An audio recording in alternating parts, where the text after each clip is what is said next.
Bien le bonjour mesdames et messieurs, je suis Maxime Bizot, je suis le fondateur de fiche-droit.com et on se retrouve aujourd'hui pour une nouvelle vidéo dans laquelle on va parler des causes de divorce, dans laquelle on va parler des différents cas de divorce. Alors donc, en cas de mésentente entre deux époux, eh bien l'un des époux ou les deux époux pourront alors, à certaines conditions, demander à ce qu'il soit mis un terme à leur mariage.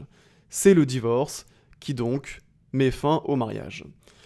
Et plus précisément, l'article 229 du Code civil nous dit qu'il existe 4 causes de divorce, 4 cas de divorce. On a donc le divorce par consentement mutuel, le divorce par acceptation du principe de la rupture du mariage, le divorce pour altération définitive du lien conjugal, et enfin, le divorce pour faute. À savoir que le divorce par consentement mutuel, c'est le seul cas de divorce dans lequel les époux peuvent divorcer sans avoir recours au juge. Pour les 3 autres cas, il faut impérativement avoir recours au juge, qui sera en l'occurrence le juge aux affaires familiales. Alors donc maintenant, on va analyser ensemble chacun de ces 4 cas de divorce. Commençons avec le divorce par consentement mutuel.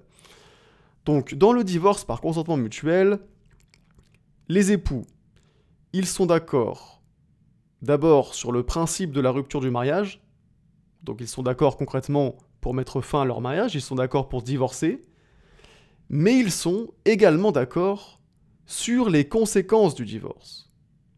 Donc ils sont aussi d'accord sur les effets que va produire le divorce. Par exemple, ils sont d'accord sur la répartition des biens. Ils sont d'accord sur le sort du logement familial. Qui conserve le logement? Ou bien est-ce que le logement est vendu? Ils sont aussi d'accord sur la garde des enfants. Chez qui les enfants vont-ils vivre? Ou bien est-ce une garde alternée? Etc., etc. Donc ils sont d'accord non seulement sur le principe de la rupture, ils sont d'accord non seulement sur le fait de divorcer, mais aussi sur l'ensemble des conséquences du divorce. Et donc à ce moment-là, ils vont pouvoir recourir au divorce par consentement mutuel. Et pour ce faire, ils vont devoir constater leur accord dans un contrat qu'on appelle une convention de divorce, qui sera ensuite déposée chez un notaire. Et donc, comme je vous l'ai dit, les époux ne passeront pas devant le juge. En revanche, il y a une situation dans laquelle le divorce par consentement mutuel sera judiciaire et donc il faudra avoir recours au juge. C'est l'hypothèse où un enfant mineur du couple a demandé à être entendu par le juge. Puisqu'effectivement, dans le cas d'un divorce par consentement mutuel, si jamais le couple qui divorce a un enfant mineur, eh bien ils doivent l'informer de son droit à être entendu par un juge. Et si l'enfant mineur active ce droit, s'il demande à être entendu par un juge, eh bien les époux ont alors l'obligation de soumettre à l'homologation du juge leur convention de divorce. Et donc pour que le divorce soit prononcé, il faudra que le juge homologue la convention de divorce. Donc ça, c'est pour le divorce par consentement mutuel. On passe maintenant au divorce par acceptation du principe de la rupture. Alors ici, comme dans le cas du divorce par consentement mutuel, les époux, ils souhaitent tous les deux mettre fin au mariage, ils sont d'accord sur le principe de la rupture du mariage. En revanche, contrairement au divorce par consentement mutuel, ils n'ont pas réussi à se mettre d'accord sur les conséquences du divorce. Et donc, il faudra avoir recours au juge qui va donc prononcer le divorce et statuer sur ses conséquences. Donc ça, c'est le divorce par acceptation du principe de la rupture. On a ensuite le divorce pour altération définitive du lien conjugal. Donc les époux pourront avoir recours à ce cas de divorce à une condition, c'est qu'il faut qu'ils vivent séparément depuis au moins 1 an.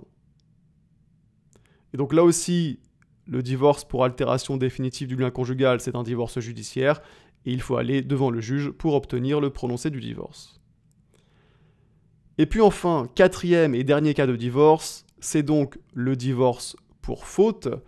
Le divorce pour faute qui intervient lorsqu'un des époux a un comportement qui ne permet plus le maintien de la vie à deux.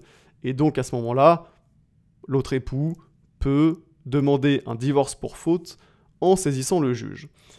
Et plus précisément, il faut 2 conditions pour que l'un des époux puisse demander un divorce pour faute.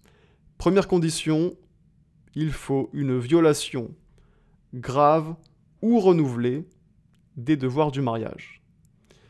Donc la faute de l'autre époux doit consister en une violation soit grave, soit renouvelée des devoirs que lui impose le mariage. Par exemple, une violation du devoir de fidélité, si l'époux a commis un adultère. Ou encore, une violation du devoir de respect, qui peut être constituée si par exemple l'époux a commis un acte de violence sur son conjoint.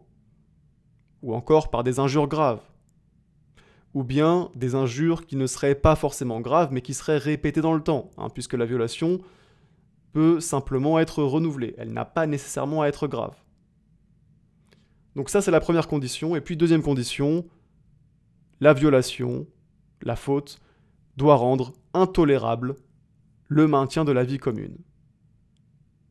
Et donc si ces deux conditions sont remplies, l'époux qui subit la violation, qui subit la faute, pourra demander un divorce pour faute. Et voilà, cette vidéo sur les causes de divorce est maintenant terminée. J'espère qu'elle vous a été utile, j'espère qu'elle vous a aidé à mieux comprendre les différentes causes, les différents cas de divorce. N'oubliez pas de me mettre un petit like, ça fait toujours plaisir et ça m'aide à faire connaître mon travail à plus de monde. Et sur ce, on se dit à très bientôt pour une prochaine vidéo.